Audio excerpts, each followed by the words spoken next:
Hello, I'm Murray John, and this is Stamford Bridge, home of European champions Chelsea. We're here to discuss the Goal.com 50, and this time round we're talking about the top three with three experts from Goal.com. In one corner is Carlo Garganese, the international football writer. Opposite him, Peter Staunton, who's a Goal.com analyst. And in the middle, keeping control of the two with me, is managing editor Amar Singh. So the top three is Cristiano Ronaldo, Iker Casillas and Lionel Messi. No real surprise that Ronaldo and Messi are in there. Casillas somewhat of a surprise, guys. We'll talk about him later, but obviously Ronaldo beating Messi and beating him convincingly if Messi's third is the big talking point. Well, it's extraordinary that Messi scored 73 goals, staggering amount of goals last season, and yet he finishes third on the Goal.com 50. But for me, I have to say that Ronaldo deserves to be number one. He scored a goal. He scored against every single team in La Liga. Obviously, Real Madrid won La Liga, and he was talismanic for them. And he also almost single-handedly took Portugal to the semi-finals of Euro 2012. So I think this was very much Ronaldo's season. We talked about Iniesta, perhaps missing out on the top three because he didn't win anything with Barcelona. I think the same applies to Messi? I would say so. Messi scored 73 goals. He broke record after record. Most goals in one season, most goals in a Champions League season, 14.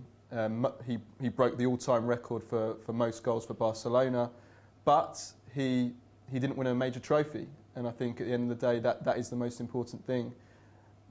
Greatness and success is measured through performing on the big stage, and Messi went missing in the most important matches for Barcelona. Despite his 73 goals,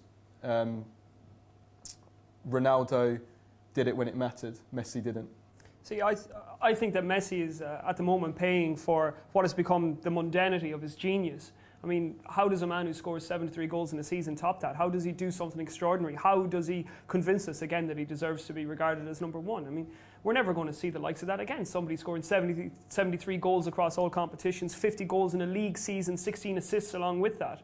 I mean, we've just become so used to Messi's ability to astound every week that it ceased to shock us that he scores a hat-trick and people turn away and go, okay, Messi scored a hat-trick. But he'll top the list again, Peter, that's for sure. I mean, his time will come again. It wasn't his season this season, it wasn't Barcelona's season, but I expect him to top the list again. Perhaps it wasn't Barcelona's season, but it certainly was Messi's season. I mean, the feats that he comes up with on the pitch every week are absolutely remarkable. And yes, individually, yes, but this isn't a team award, this is an individual award that we're handing out, and he was, in my opinion, the outstanding individual footballer of this past season. But do you agree that he didn't score those goals when they were most needed? I mean, it's all very well scoring double hat-tricks against Numancia, but Ronaldo is a better footballer. I think he's a more rounded footballer. I think the system at Barcelona serves to serve Lionel Messi so well that he's become so accustomed to playing in that way that I'm not sure if he could play in any other team. Whereas I think where Ronaldo's greatness comes is that he's done it with Manchester United. He scored over 40 goals in a league season for them, 4 years ago odd. And he's gone to Real Madrid. He's played for, 3 different managers there now. And he's played in 3 or 4 different positions for them. And it's not a problem for him because he's quick, he's strong, he can head the ball, he goes off either foot, he's got great stamina, he never gets injured. The guy is he's an absolute machine. It's quite a hypothetical. The big challenge for Messi going forward now is what happens with Barcelona under Villanova, what happens with this project now and this new manager, and what can Messi do under this new team almost, or new project. And also, can he deliver at a major tournament? Now, he hasn't had the opportunity this summer, and Ronaldo did and did very well and had a very good tournament. But the challenge is, can Messi do that? And I think if he's able to do that, if he's able to do it for Argentina, as we've seen him do it for Barcelona, then we'll be able to really truly measure his greatness in the context of history. He's not going to be able to drag what is admittedly right now an ordinary Argentina team to any sort of international greatness. I don't think there's one footballer in the world who could turn this current Argentina team into a potential World Cup winning team. So I think, like coming back to the previous argument about international tournaments losing their luster and losing their grandeur, I think that, why should Lionel Messi have to deliver in an international tournament when he delivers in the Champions League every week? But this is the point, shouldn't great players be able to lift not talking about ordinary teams, because Argentina are still a very good team, but shouldn't they be able to do that like Gerrard did against AC Milan? Absolutely. And what did Maradona do in '86? It wasn't a great Argentina side. Maradona was an amazing player, and he almost single-handedly won the World Cup, and you can't deny that, really. And I think that is the mark of a player. Yes, international tournaments are, a little declining somewhat in their importance compared to how important club football has become and how much we are in love with club football and elite competitions like the Champions League. But you've still got to go there, and you've still got to go out, and you've still got to win a major tournament. And Ronaldo and Messi both still need to do that. The key thing is that this summer, Ronaldo delivered the goods at the Euros. 2 exceptional games. His performance against Holland was exceptional. Ronaldo showed up at this major tournament. He did a great job, and that's why he's top of the list. Okay, so Real Madrid win the Spanish league. Cristiano Ronaldo, we think quite rightfully, is at the top. Iker Casillas finishes second. Somewhat of a surprise? I'm not surprised that Iker Casillas is at number 2, actually. I think that's a nod to the fact that he's won 2 major trophies this season, and I think he was integral to both Spain at the European Championships and Real Madrid in winning La Liga.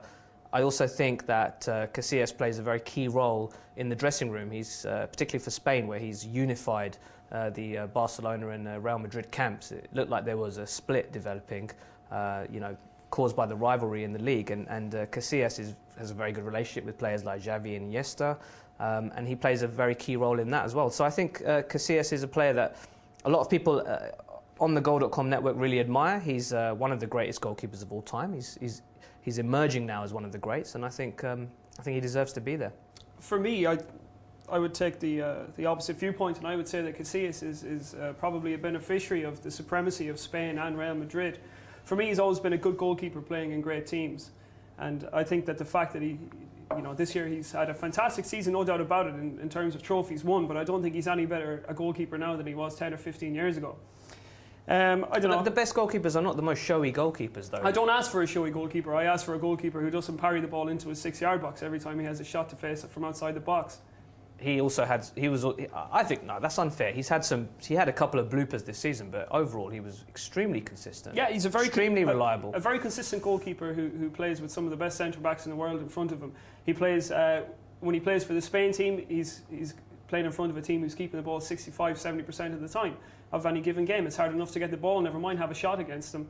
But as Carlo said, he does make the saves when required. That's maybe once or twice a game.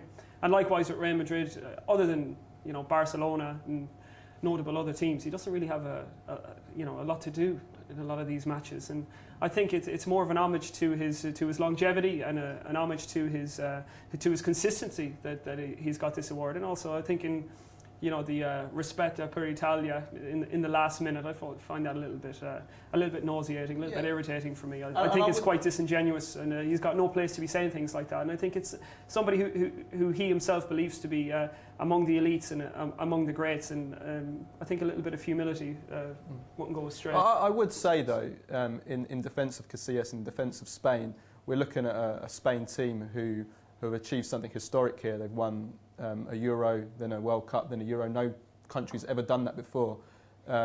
Spain simply had to have a representative in the top 3, the Goal.com 50.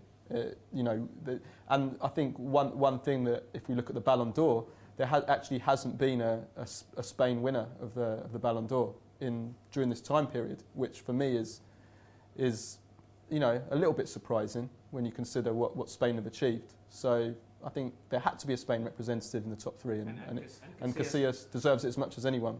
Okay, so we're all in agreement. Casillas we're unsure about. Messi misses out, and we think that's probably fair enough because the top dog in the Goal.com 50 is Cristiano Ronaldo.